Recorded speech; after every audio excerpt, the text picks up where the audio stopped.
Well, Phil and Shannon, we were inside the State House when Governor Baker unveiled his new plan to fight the opioid crisis. It's a multi-pronged approach all about saving lives. We think this is something that requires a lot of dialogue.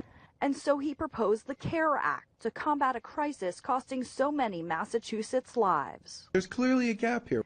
CARE is an acronym for this: combating addiction, accessing treatment, reducing prescriptions, and enhancing prevention. We really need to focus on the treatment side. It includes plans to get addicts into treatment even if they refuse. An individual who is at imminent harm to self or others by reason of addictions would be involuntarily transported to a treatment facility. And guidelines to limit opioid prescriptions where addiction often innocently starts. Some of the most haunting stories of addiction start with our own trusted clinicians prescribing a highly addictive opioid in large quantities to ease pain after a routine surgery. We also heard from a school nurse talking about tackling the crisis from the classroom. School psychologists and others are uniquely positioned to talk with students about substance use. And we asked about the decline in opioid deaths revealed by the Department of Public Health. Does that mean the problem's getting better, or are we just getting better at responding to overdoses? I think it's probably a little bit of both. Part of the plan is to squash the source. We should be serious about dealing with traffickers.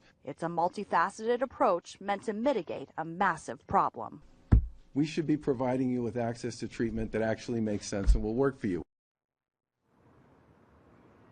And this plan will cost an estimated $150 million. Reporting live outside the State House in Boston, Lim Nakrin, NBC Boston.